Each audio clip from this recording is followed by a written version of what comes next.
Good morning, everyone. We'll let folks continue to get, get logged in here this morning on this Wednesday morning. Just wanted to make some announcements that, like we always do, as you come into the webinar, you'll be in the listen-only mode. You can change back and forth between computer audio or telephone audio if you need to, if you're having any technical difficulties. It's a seamless transition if you need to do that.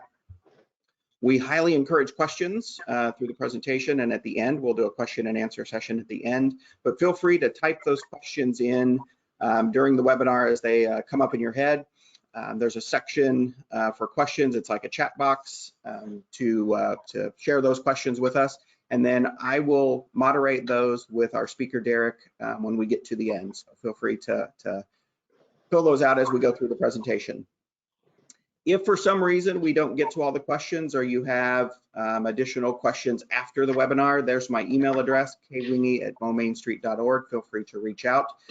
And as always, we're recording this webinar and they are all archived on our website. And so there's a link for that, but you'll also get a link in your follow-up email after the webinar, which will come out 24 hours from when we complete the webinar. So there'll be a link there for the follow-up if you want to watch it again or share it with other folks.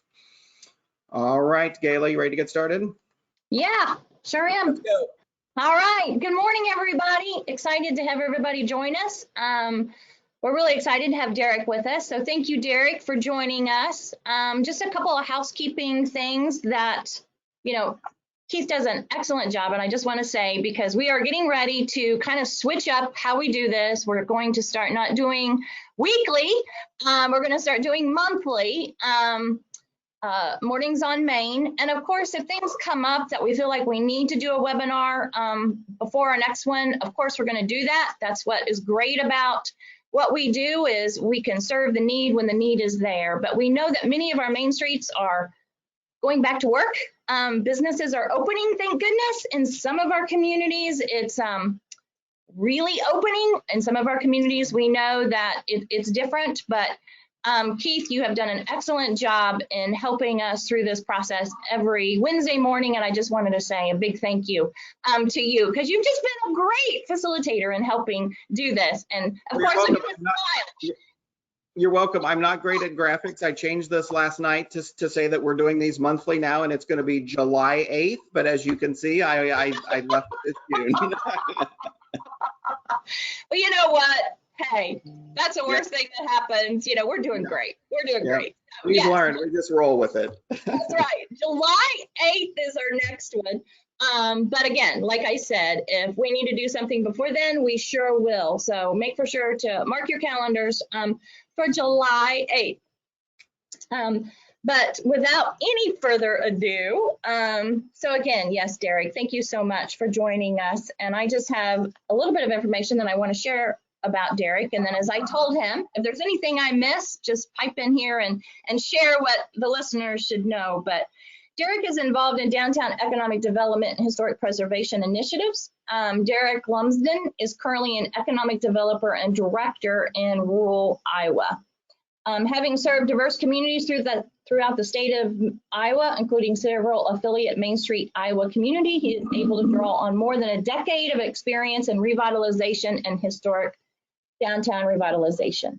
So thank you, Derek, for joining us, and it's all yours. All right, thank you. Hopefully everybody can see my screen. As Gayla mentioned, my name is Derek Lumsden. I'm Missouri born and bred myself, so it's home to me. When I come back, I was up in the northeast quadrant of the state for most of my life. I lived in Kirksville, Missouri. So I am familiar with Missouri and a lot of its different towns and traveled a lot throughout my time. Right now, obviously, as Gayla mentioned, I do economic development and downtowns and chamber and all the different nonprofits that make up the world of economic development. So one of the things that hit this year is I applied to speak at Kansas City, and I'm sorry we're not going to be there and seeing you in person. It's always so weird to give this nice presentation to my webcam, but I will try to be as animated as I would be in person. I know some people on the call probably know me and know that I'm probably much more reserved on this than I would be in person. But if you have questions, like I said, Keith mentioned, you can type them in. My email will be at the end. If you have any questions, you can always email them to me too, and I'll try to get back to you if you have more specific questions. But today what I wanted to talk about is where do we go in the future? A lot of the things you've heard in the last few weeks, and I've sat in on a couple of these webinars, are very, here's where we are in this immediate sense. What do we do in the next couple of weeks, next couple of months? And those are great. And I think Jay and Joe and some of the others that you had on were fantastic. I sat in on those. But that's not going to put us down the road. Where are we going to be next year? What does our actual future look like? And what can we do? So I started thinking about what we would need to see in a future sense of downtown. What would our place be like? And so that's one of the things I talked about with Missouri Main Street on updating the presentation I was originally going to give. So this presentation takes a little more of the long view. One of the ways I explained it is trying to either recession-proof or pandemic-proof or just crisis-proof your downtowns. And it's not foolproof. It's not going to be that this is the definite way this is going to work. But it's one of the things that I want people to be considering, that what is the long view of this game?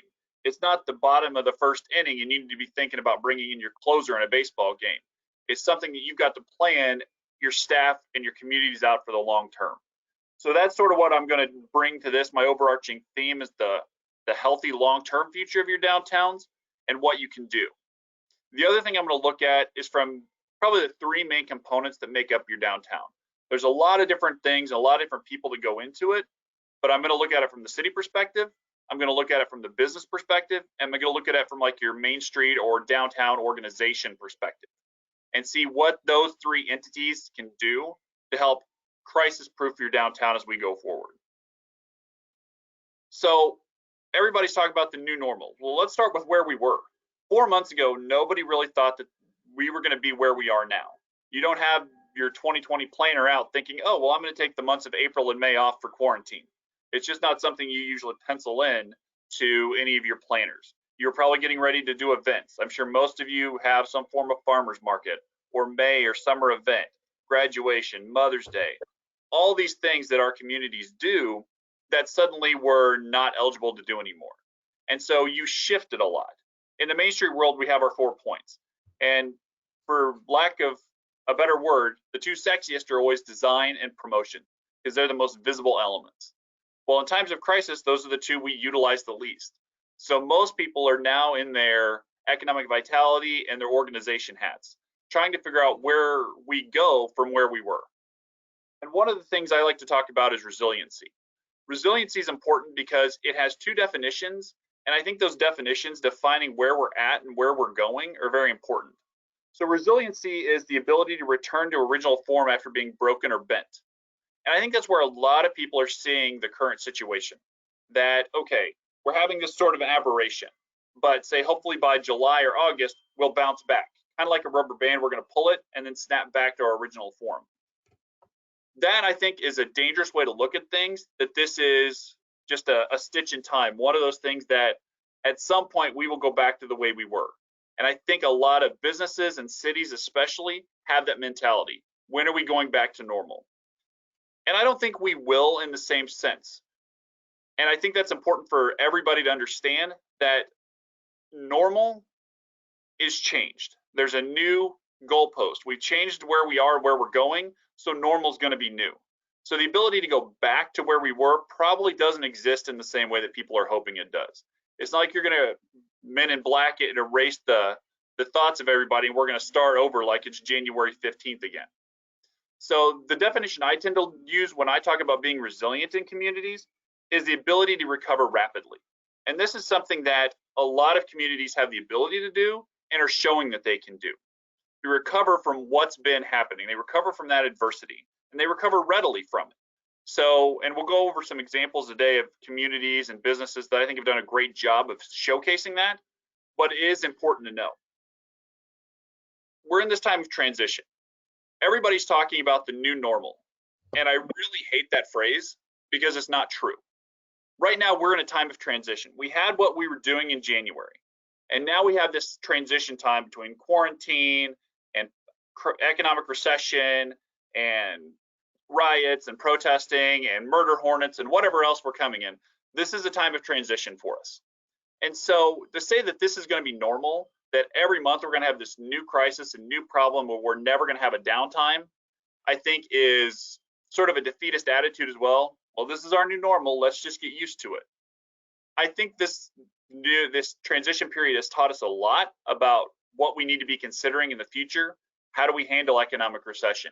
What happens if a pandemic does strike our community? What happens if another crisis strikes our community? So this time of transition has taught us a lot about what we need to do going forward. So when things do equalize or normalize a little bit, we have a way to address it. But this is not the new normal. This is not the thing we need to be thinking about. If you think about the last 3 weeks, I don't see that happening for the next 10 years. That's what a normal is, something that you can baseline and see that this is going to happen in perpetuity. I don't see that happening here. So when you talk about this being the new normal, I think you need to caveat that with this is a time of transition and we're going to have some new normal elements come out of it. And one of the most positive things, I know that sounds a little defeatist and who knows what, and scary for some people, but I think that we have good intentions. Just like when somebody's house burns down or somebody has a baby or somebody gets sick, you have that good neighbor intentions. You bring over food, you go over and support them. You try to figure out ways to help their life move along without taking away some of the pain and stuff that they've felt. So keep up the good neighbor intentions, make sure that we're still following that path line, but know that this is not going to be our normal moving forward. And then let's prepare for future crisis. And again, I'm going to break that down into 3 main areas that I see in the downtowns: city functions, business functions, and Main Street downtown organization functions. And I'm going to start with a quote from one of my favorite people. Grace Hopper was a scientist that changed the world of computers and how we adapt and assess data. And the most dangerous phrase in the language is, "We've always done it this way." And that's what normal is. This is what we've done. This is what we know. This is why we do it. They're called standard operating procedures in a lot of IT worlds or even in the military. But those have a way, they don't react well to crisis because they're standard. They're something that are across the board in a normal situation. And this situation, and maybe except for the severe oldest of us in the population, is not something we're ready to address. I remember different things happening over the course of my life that changed history, whether it was the Challenger disaster, fall of the Berlin Wall, the Rodney King protests, all those different things sort of happened over time. The World Trade Center, different things happened, but it was rare we had everything happen at once in the span of a few months. And so now we've never been able to do it this way. So this is the perfect time for us to look at what we're doing and what we can do and say, why not change the way we think? We don't have to do it the same way now because we don't know what the same way would be. We've never been in this situation before. Let's change it. Let's make it positive for us and our communities. So like I said, I'm going to start with the city because I think the city functions as a way, usually they're sort of the reactive partner or they're the no partner. Well, no, we're not going to do this type of partner. And so let's see ways that the cities can react, both pros and cons of things they can do to make their downtowns more recession proof, more pandemic proof, more crisis proof. So we're going to talk about 3 different functions that a city government and city staff can do. One of them is being proactive. You know your community best, act on what you need to do. If something comes up, you don't have to wait for the public to bring it to you. You can make some decisions on your own to say, this is impacting our community or could impact our community. Let's do something now. Be transparent. The what and the why are always important. What is something a city's generally good at, but the why, the rationale behind things, are usually the forgotten part, the left out part.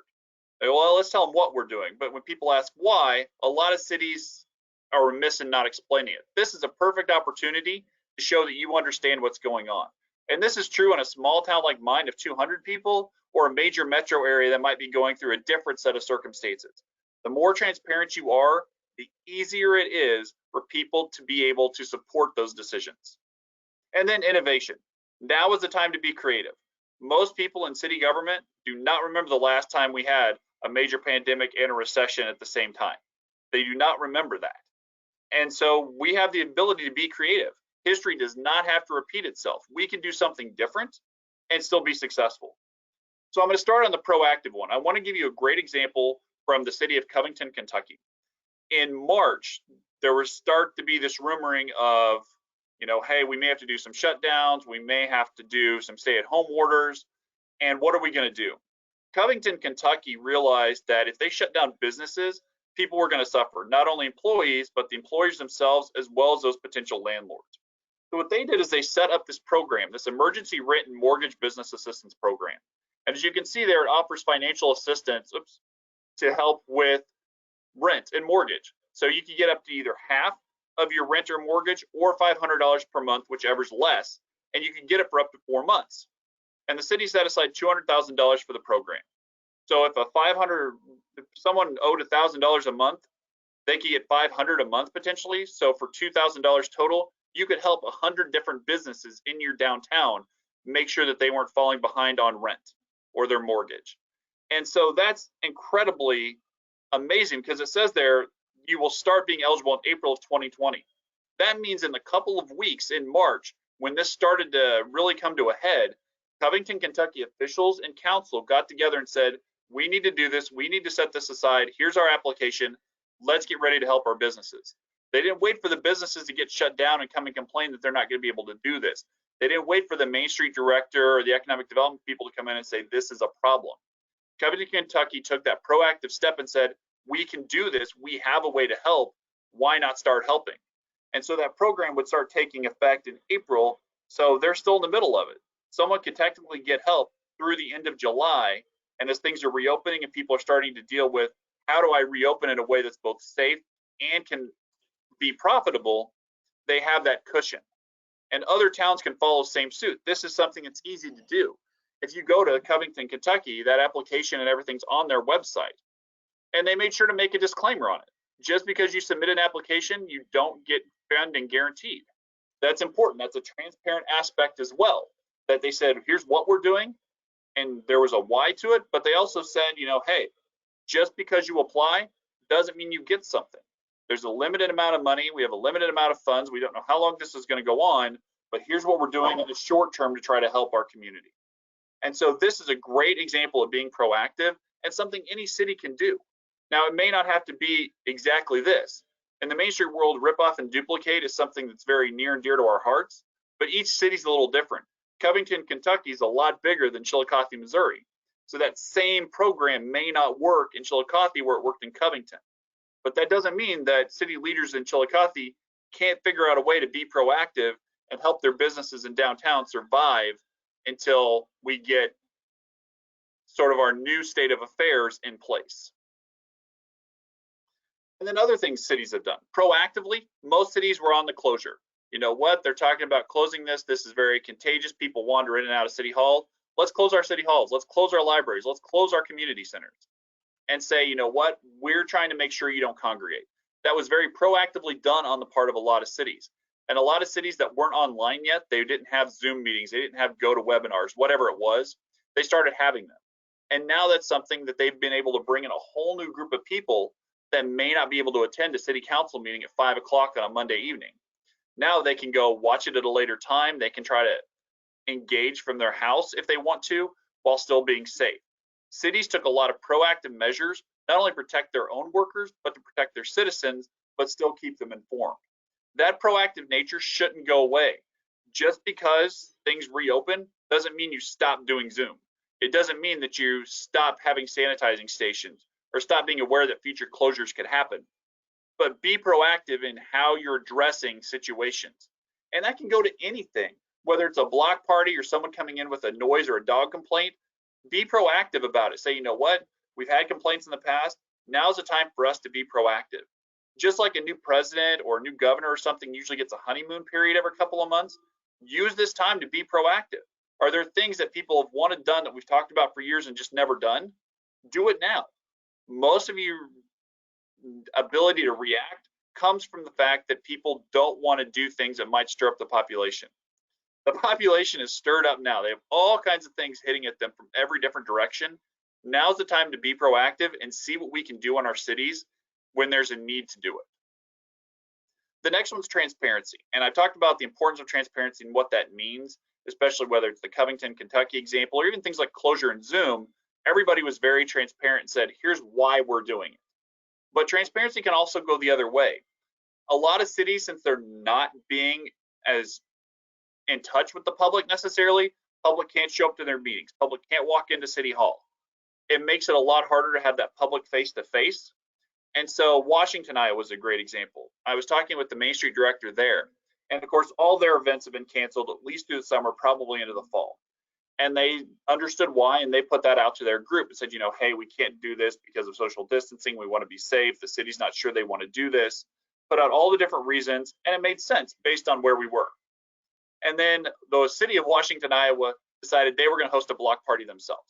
No social distancing measures, no masks, nothing like that. And they were going to have everybody coordinating downtown. And the Main Street director and some of their members were addressing city council. Why would you do that? We're in this pandemic. We have this problem. We're not hosting events.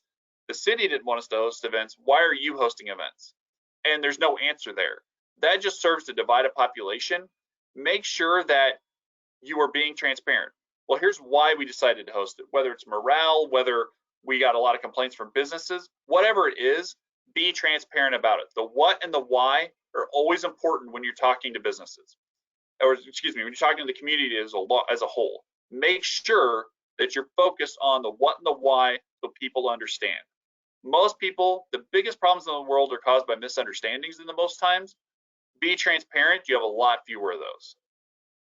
And then the last one is be innovative, be creative. And so there's towns that are talking about revisiting zoning. New York City, a number of years ago, decided they were going to take cars away from Times Square. They were going to make it into sort of this park. And that's worked fantastically. Now a lot of small downtowns are doing the exact same thing. They're taking away some of their streets, some of their parking, and allowing people to have outdoor seating where it hasn't been allowed before. Have curbside pickup, kind of like an Arby's, or excuse me, Applebee's would have in their parking lot. Now you can do it on the streets in your downtown.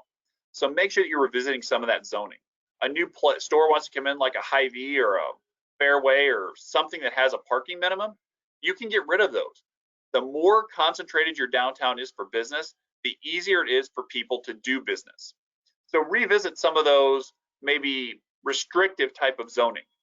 Expand outdoor options. In Anamosa, Iowa, where I am today, it's one of the cities I work with, they're closing off one of their alleys. It's an alley that doesn't really serve a public function, but they have to keep up. They've decided that there's not really any outdoor seating in their downtown, so they're going to close off this alley, put benches and lights and a congregation spot there, and then allow people that the different cafes we have downtown that don't have outdoor seating, that would be a good place to go. They're going to try to coordinate with those businesses and the downtown director to say, hey, let's coordinate people here so there's still that sense of social nature, that social interaction, but we can still be safe because of the way they're going to plan it to include social distancing. So it's innovative in the sense that alleys tend to be sort of that leftover chunk of what we're doing. Oh, well, this is the way we get behind things. This is where we put utilities. This is where people are supposed to park. This is where my dumpster goes. Let's be creative with it. What can we do with an alley that can benefit our downtown, not only the aesthetic appearance, but also benefit our businesses and the livelihood of downtown? So the city has a lot of different ways that they can interact. They can be proactive, they can be transparent, and they can be creative. So for any city staff or officials on this webinar, make sure you're taking that back. You've been able to do it. Let's keep doing it. There is no reason to stop that, because if it works, people are going to be more and more adventurous when they see something tried and it works. Even if it fails, most people are going to give you the benefit of the doubt that said, hey, they tried really hard to be on our side. Let's see what else we can do moving forward. And that just makes it easier for a community to rally after a crisis. So I'm going to switch now to business functions and some of the things that businesses need to do in order to survive and move on and try to adapt. So one of the things is the 21st century updates and conversions. Bring yourself up to the 21st century. And I always use the example, for those of you that know me, I'm a very Back to the Future fan. I'm an avid fan of Back to the Future. And in Back to the Future 1 and 2, you know that the DeLorean's turned into a flying car. And Dr. Brown said he got a hover conversion done in the 21st century so the car could fly. Well, if he'd gone and stayed in a DeLorean that was just on the ground, that just what it had been made to do in 1985 and 2015, that car is going to seem out of date. It's going to seem out of place. It may seem obsolete. So make sure you're bringing yourself up to the 21st century standards. I give myself a lot of grief here too. I'm the exact same way. I've been doing my consulting for years, and I didn't even do a website or anything until a few weeks ago during the pandemic. I thought, why am I not up to the 21st century standard either? I was relying on purely word of mouth in communities I'd worked with. But there's a broader reach there. And so whether you're selling stuff online, you just have a blog about the business you have, you just want to showcase pictures and the stuff you do, you need to come up to the 21st century. You need a Facebook page. You need a website. You need to make sure you bring yourself up to the current standard. And that standard is always going to change. Technology is improving incredibly quickly, but you need to bring yourself up to the next level if you're going to expect to compete and consider moving forward in what you're doing. And so the other things do, variety of outlets and hours. Do something creative about what you're doing. And in Washington, D.C., a bookstore did exactly that. So when the pandemic started and they closed down the bookstore, they were trying to figure out what they could do. Bookstore wasn't considered essential, even though there might have been a way to socially distance people at the time, they couldn't stay open. So they were one of the first in the country that started taking people by appointment. They said, hey, you can set up an appointment, you can come in and get masks and gloves and sanitizer, and you have the entire run of the place to yourself. You don't have to worry about running into other people. You can make this appointment, come in, and look at the books you want to do. And so they had fun with it. They got creative. So, Kyle Burke said that Capitol Hill Books was trying to figure out a way to still support their full-time employees without having to close the store permanently. And so, and my favorite part is the staff had fun with it. So they offered a quarantine collection. So the Count of Monte Cristo is a great one because the main character was in isolation for 6 years. It's one of those things that they were having fun and doing some tongue-in-cheek about the situation we have, but then also still giving some reading recommendations, allowing people into their store, still trying to find a livelihood. And so the businesses brought themselves up. They had a variety of outlet and hours, ways that they could do that. Some businesses do different things. I don't know if people have been listening to some of the Main Street America webinars, but there was one yesterday on restaurants. One of the things I took away from that is restaurants that are typically open a certain time, so say 5 p.m. to 10 p.m., they started to expand. Now they might be open 4 to 11 or 3 to 12 or something like that, so they can socially distance people, but still get the same amount of people through, hopefully by extending their hours. And so that's something that a business can do. And if you're confused on what maybe you need or where your market share is, contact your local small business development center. They have specialists that can help you. If you do not have a business plan, now is the time to get one. Talk to the counselor, get one set up and see, here's where I am, here's where I want to go, where are the missing steps? A business plan is going to help you get financing if you need it. It's also going to tell you what your market share is and what you can do. Do these hours make sense? What are my competitors doing? Who are my competitors in the area? A lot of people open up a business and whether it's open 90 years or 9 minutes, they have the same issues. They don't know the plan moving forward. Some businesses set up a perfect business plan, they got it, and then they put it on the shelf the moment they open because things change. Always make sure you're updating that. And this should be a yearly function, but even if it's not, now is definitely the time to pull it down off the shelf or to call somebody and say, hey, let's set up a meeting. I want to go over my business plan. Because things are going to continue to change depending on what happens in the next 4 or 5 months. How do you plan to be crisis proof in the future if your business can't handle the current crisis? So going back to business functions, one of the other things you can do, and this is something that I've seen a lot of creative things over my time in economic development, is lease and mortgage restructuring. So we talked about what Covington did as a city, but there are ways that landlords and businesses can do this as well. Go and say to the landlord and say, you know what, I want to stay here, but we're closed. I'm not going to bring anything in for 2 months. How am I supposed to do that?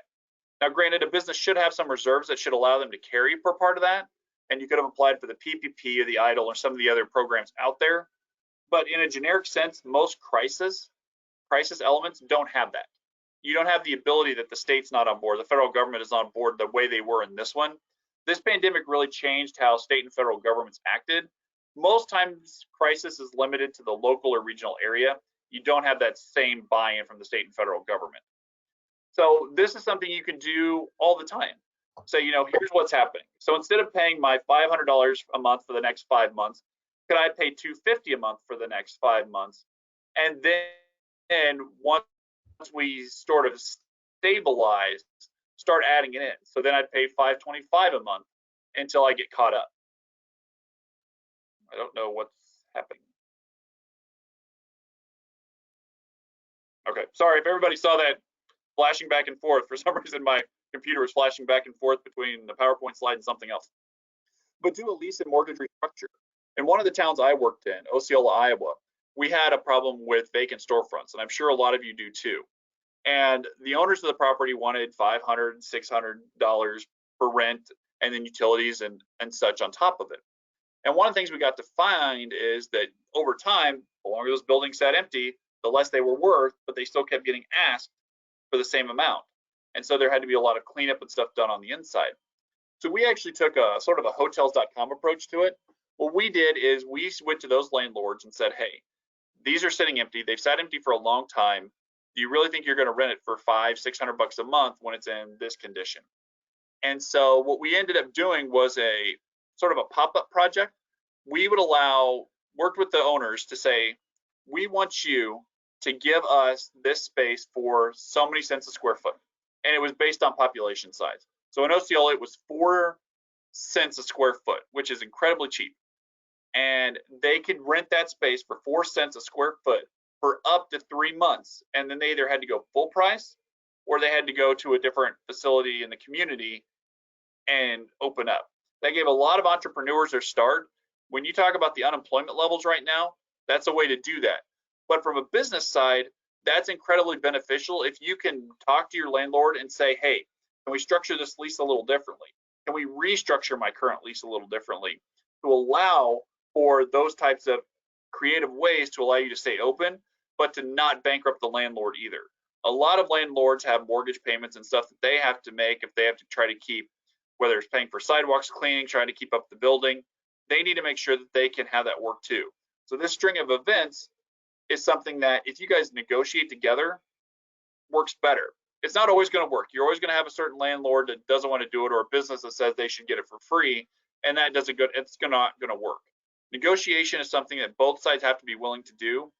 But I know as a former landlord for a downtown organization in the past, it's a lot easier if you come to me and say, hey, is there a way we can work on something and then work on it together than it is to just give up or say no.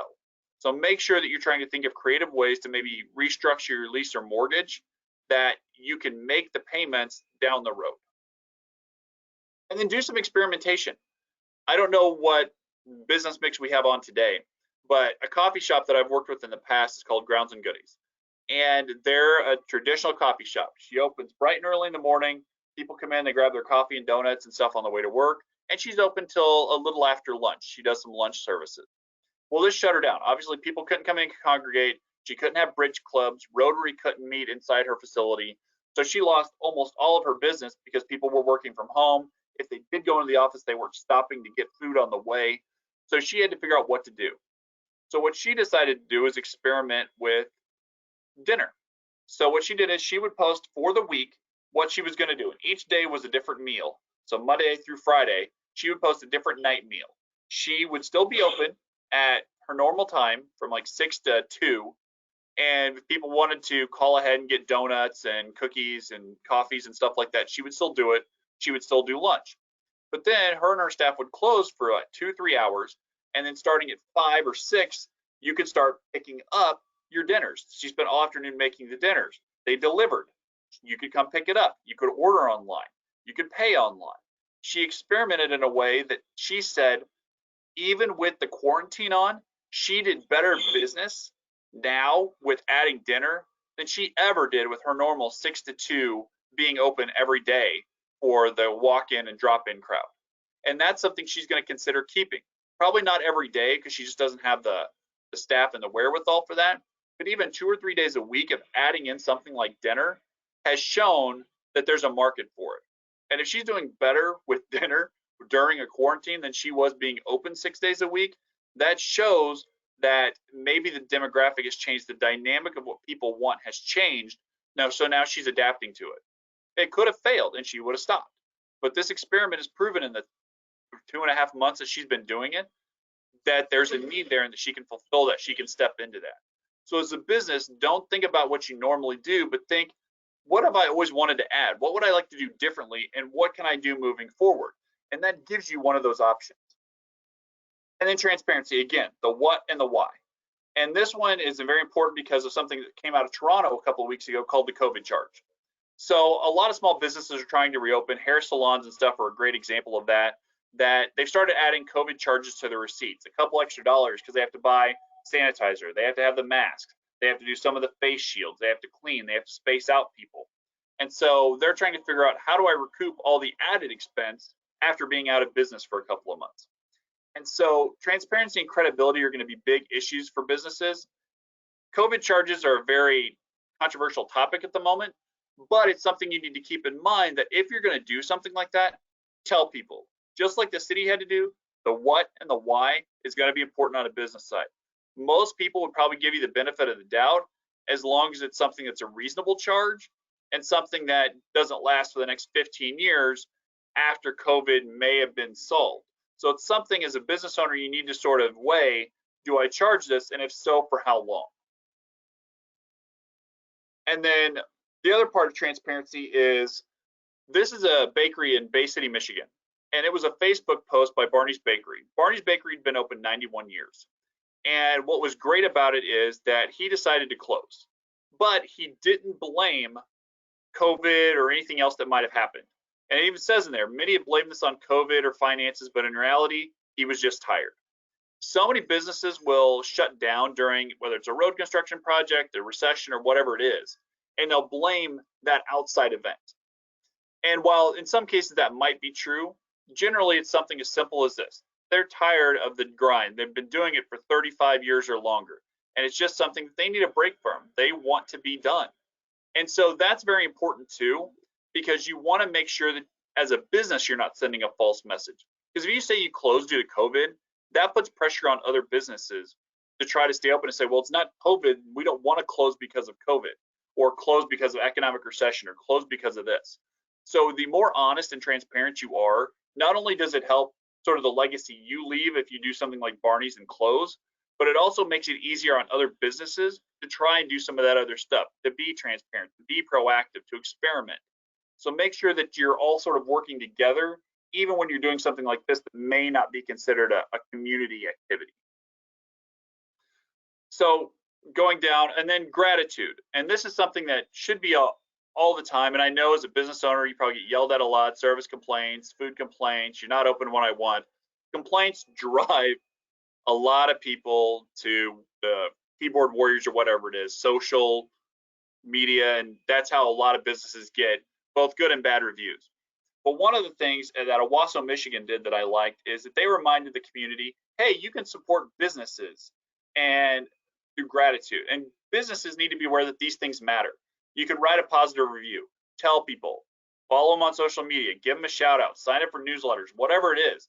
Make sure you're supporting small business. And this is something a lot of businesses say, well, this is great, but that doesn't drive traffic to my door. You know what? You don't know that it won't. I've gone to a place because it had a positive review. If I wasn't for sure of what it was or what it did, well, do I need to stop? If I see someone that's written a positive review, I might. My friends and family, they stopped there, they liked it. You know what? I'm more inclined to stop. So it may not look like it directly drives traffic to your door, but indirectly driving people to your location, to your Facebook pages, to your stores, that does matter. So it's something to keep in mind. So even be grateful for the non-monetary stuff that people do, because it shows that they care and they're trying to do what they can. Because even in our current climate, there's a lot of people that don't have jobs. That makes it harder on them too. What are they going to do? And they may not have the excess capital to spend where they can say how great your store or something is. So now for Main Street and your downtown. I say downtown associations here because I'm not for sure what all we have on the call. But some of the same things. Be proactive. One of the things I loved when I was a Main Street director is when I first started a long time ago, they had an orientation session for directors. And the two things they beat into my head that I still do today, even though that a lot of Main Streets have gotten away from talking about them, one is street time. Be out on the street. You can't hide in your office, even if you're working on major stuff like grants or PPP or EIDL loans or anything to help businesses, you've still got to be visible. People have to know you exist and they have to know what you do. If you're not out on the street, pounding the pavement, knocking on doors, talking to people, they're going to assume you're not doing anything. And that's an unfair assumption, but you've got to be out there. You've got to make time, if not daily, at least so many hours a week to get out into your downtown so people know you. The street time component, especially in times of crisis, is more vital than people probably understand at times. And also, the other thing they used to say that they don't really say anymore in orientations is that the goal of a Main Street organization is to help remove the burden off local government. And that's one of them, the main takeaways that I always took. Cities have a lot of plates juggling in the air. If a Main Street director can take away sort of the downtown, can take that downtown plate away, that's something that not only helps the city, but gives the Main Street organization a little more credence. So make sure that you're interacting with your city, your council, your city administrators, your city clerks, your public works person, Parks and Rec, seeing what it is that they do or that they might need help with that is a natural fit for what Main Street does. And you'd be surprised how many things might fall into that category, whether it's grant writing or something like, hey, we're going to do this Covington, Kentucky rent and mortgage project. Do you think that would be beneficial? That's a great time to talk to your Main Street director, because they've probably heard a lot of what the rumblings are, so they can help address what city council needs to know to be proactive. And that's a way to help remove the burden off city government of sitting and waiting. Make sure you're doing that. And so still be proactive. Like I said, I don't hear a lot talked about street time or burden removal anymore, but make sure that those are two things that you're indoctrinating into what you do as an organization. Your director should be aware of this. Your board should be aware of this. These are things that a Main Street should be doing all the time. Also, doing upskill and professional development. I know professional development is considered one of those fancy budget items that if we have the money, yeah, you might be able to go. You might be able to go to Seattle and go to the National Main Street Conference. Some things you have to go to, like to the different trainings that Main Street Missouri does. But when times like this, they do them online, so it cuts that part out of the budget. Let's push it somewhere else. There are going to be times that that's necessary. But in times of crisis, you need to focus on upskilling and professionally developing.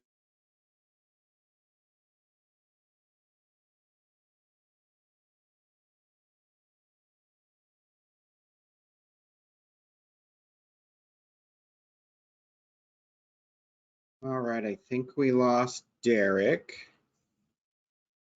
Give that just a second to see what happens. Derek, I think we've lost you.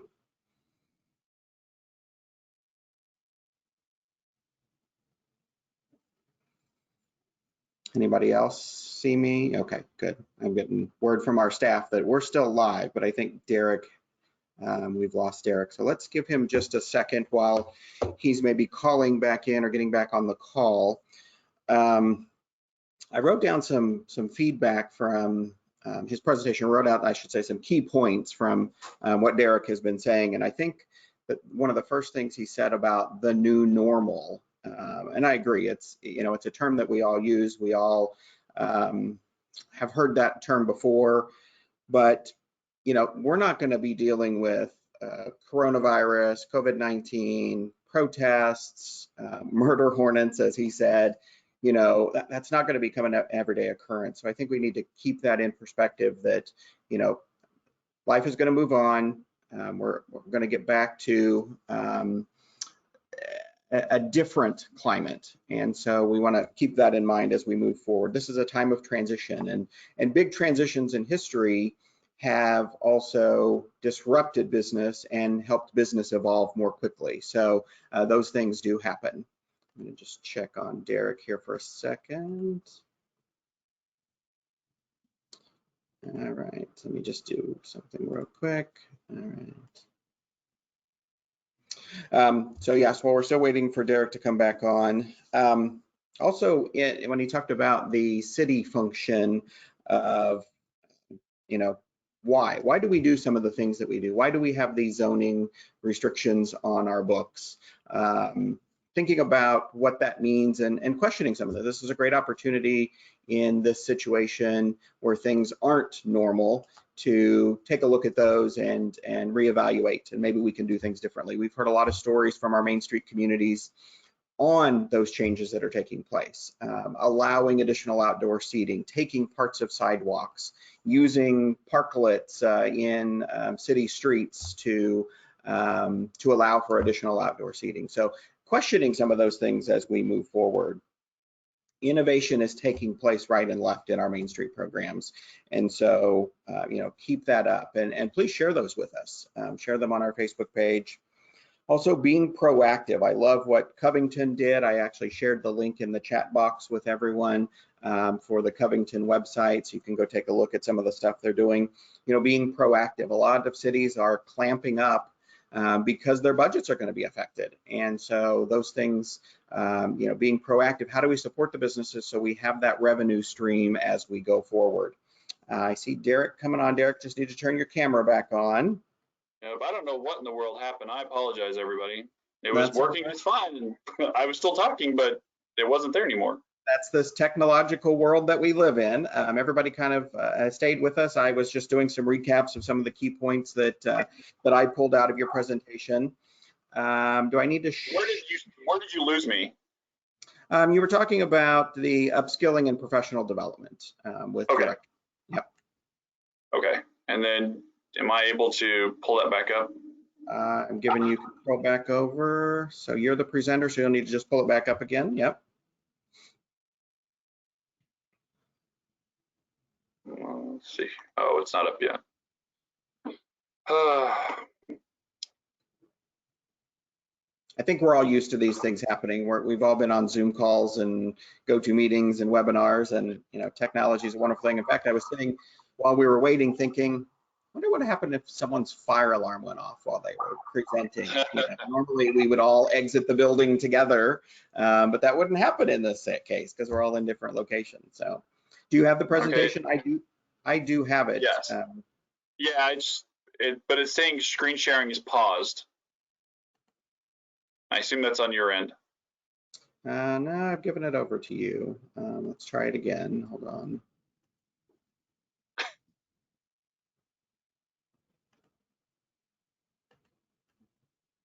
All right, folks, stay with us. We're almost there. All right. I'll just do from beginning and go forward.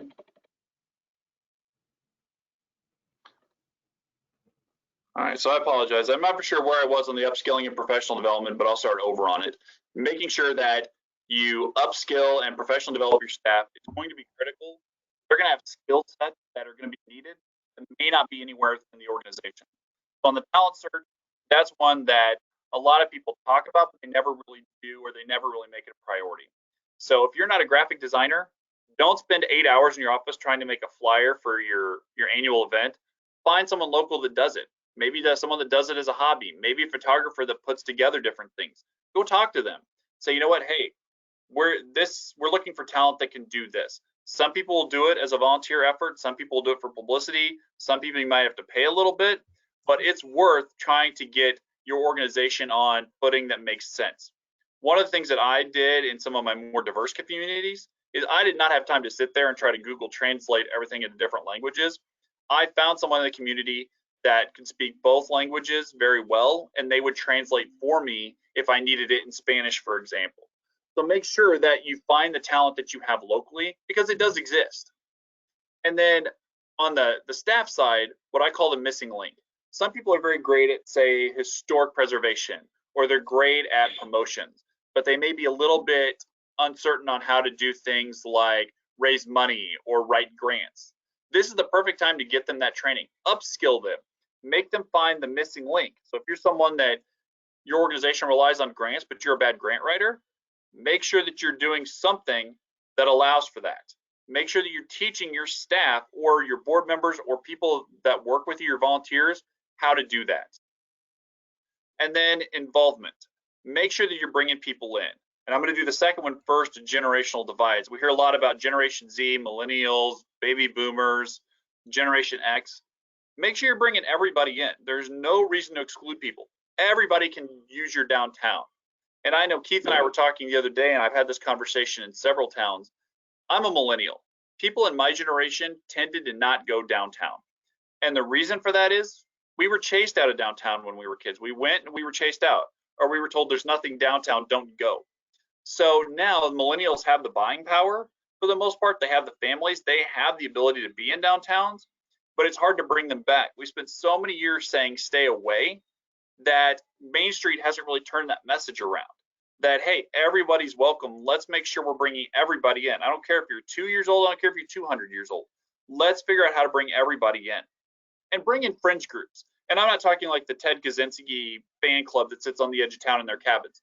I'm talking about groups that you may not consider to be vital or involved in downtown stuff. Most people think, oh, well, we're going to go ask Rotary for this because they're involved in the community in downtown. We're going to go ask the school or the hospital.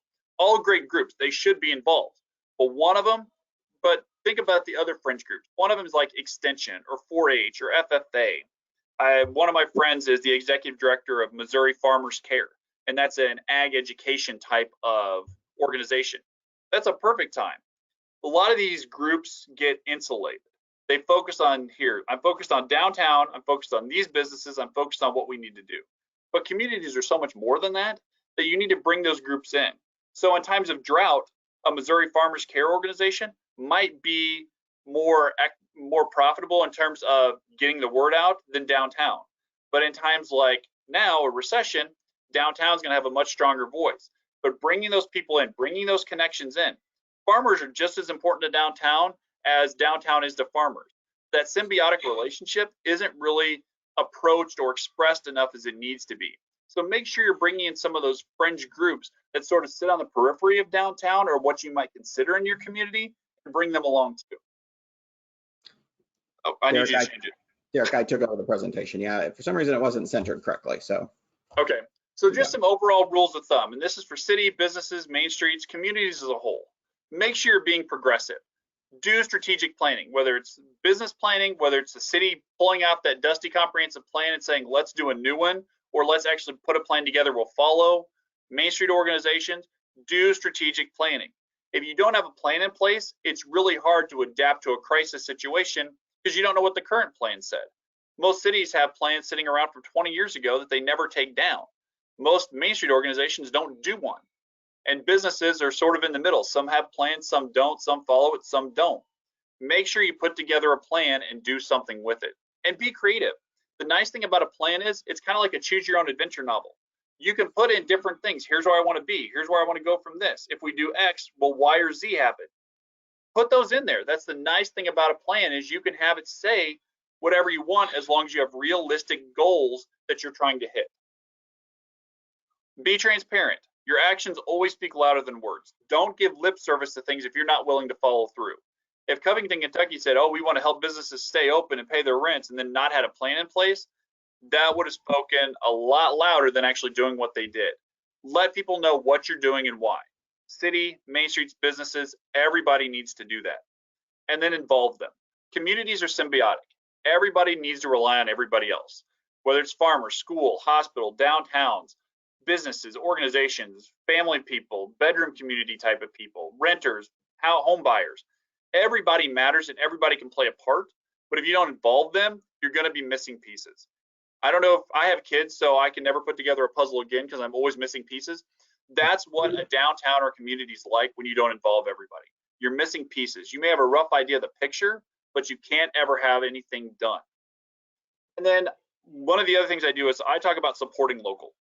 And people, and this is probably more on a business side, but talk about supporting local. Not just buying local, supporting local. And that can mean coming out and do things like a downtown cleanup. It can mean coming out to events and just enjoying it. It can mean sharing your Facebook posts and pages. The more you support local, the easier it will be over time when people get back to that cash status to finance local and to buy local. And that's something that's hard to do in a recession, but there are other ways to support it. So make sure when you're talking about local, make sure you're talking about supporting local, because buying local isn't always an option in terms of what you might need or the ability of people. And then, oh, sorry, I need to switch it. And then just a couple of final thoughts. One, Main Street is incremental, crisis is not. That's one of the things that has always been the case in Main Street is that they talk about change is incremental. It needs to happen over time. 100% it does. And in times of non-crisis, that's the easiest way to build up momentum. But in times of crisis, you can't sit there and wait and say, here's what we need to do. And not to bash on Main Street because I love the Main Street program, but a lot of times, even in crisis, even in non-crisis times, there's not a lot of hand-holding. Sometimes people need that. A brand new director that started mid-March is not going to be prepared for this. There are some program directors out there that have been Main Street directors for a long time. They've been through some of the certification process, like Donnie over in Lease Summit. They're not ready for this. Sometimes you're going to need more of a hand-holding approach, and the Main Street approach may not work as directly for that because it's not set up for crisis. Make sure that your plans and all the planning you've done has a crisis preparation element. Main Street's incremental, crisis is not. And again, this is a time of transition for us. There are two forks in the road. You can go back, try to go back to what you were, or you can move ahead. And which path do we take? And sort of the final thought that I give, and this is what I give to my students and everything when I've done simulations for different students, if not now, when? And if not us, then who? You can always pass the buck, but at the end of the day, who's going to be left holding the bag? And that's something that every community can think about. Communities rely on everybody and they rely on all the input. Are you ready to do that and move forward? All right. Sorry for the interruption there, but hopefully nobody missed it. You did great, Derek, in just moving right through that. So kudos to you, and great presentation. I wrote down a lot of notes as you went through. I loved the part about innovating, revisiting that zoning. We've heard a lot of questions about, or a lot of instances in our communities where they're changing the zoning for outdoor seating, for bistro tables on sidewalks, taking parking lots that normally would be sacred and turning those into seating opportunities, alleys as drive-throughs for that curbside pickup. So you have to think outside the box. And as several of our presenters said, and you alluded to it too, is there's no manual for COVID-19. So we're writing it right now. And so keeping that keeping that in mind as we move forward, that there aren't really rules in how we should be dealing with this. We're writing those right now. Well, and some of the things, some of the smaller cafes that can't open, but they own the building, one of the things they've done is opened up their upstairs. It may not be spit and polished, but if they can set extra tables up there and people can go up there, that's another great use of space. Not only can people see it, but now you know that this can be a functional use. If it's not an apartment, why not make it something else? Why not have it help your business? Yep. So there's just a lot of ways that the cities and businesses and downtowns can work together to overcome some of those hurdles. Yep. And just reminding everybody, if you have questions, please be sure and type those into the question box for Derek. The other thing that I enjoyed your story was the bookstore in DC, and I've heard that story, but I didn't pay attention to the town. So maybe there are other bookstores that did the same thing, that they're like, okay, we're not essential, but we could still just do appointments and not necessarily be open to the public, and allow folks to come in and do their shopping one-on-one.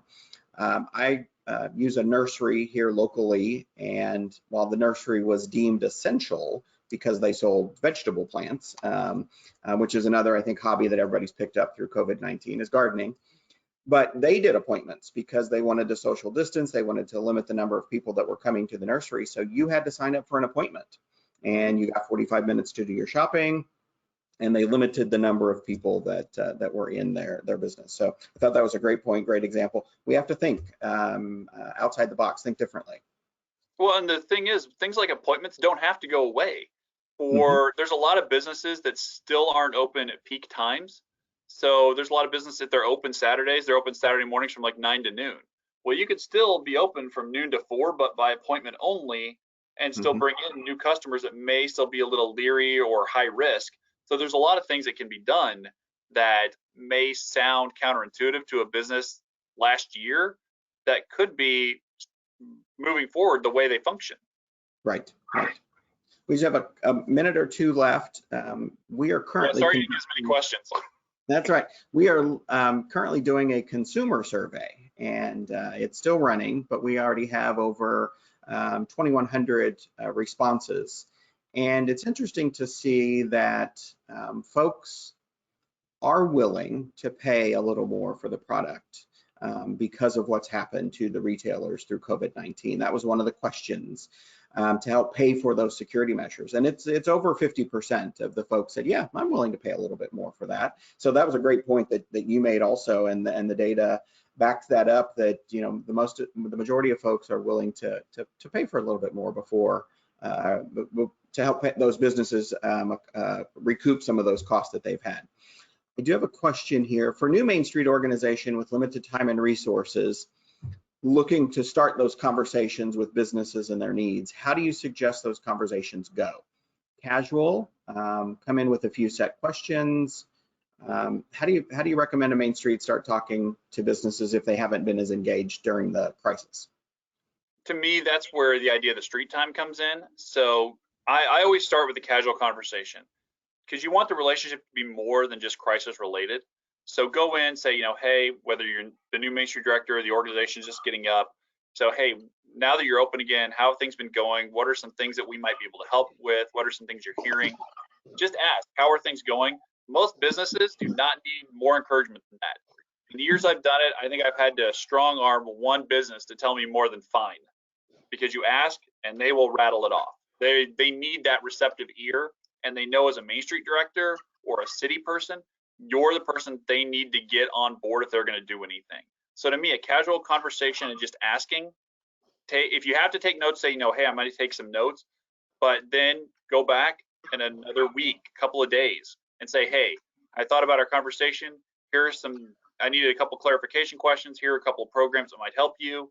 Be that resource, be that repository of information for them, that they can ask a question and know that you can be back to them in a short amount of time with the answer or some potential opportunities.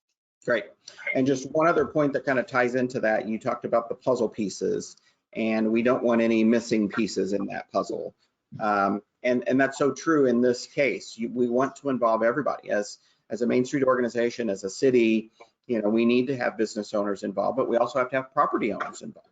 The rent assistance that the city of Covington did, or we've heard a lot of landlords just reducing the rent. Well, the landlord has responsibilities also. They may have a mortgage, and so it just can't be a one-sided conversation with business owners. It has to be business owners and property owners, and then again, city has a responsibility and other folks. So I like that point of making sure we have all the puzzle pieces together there.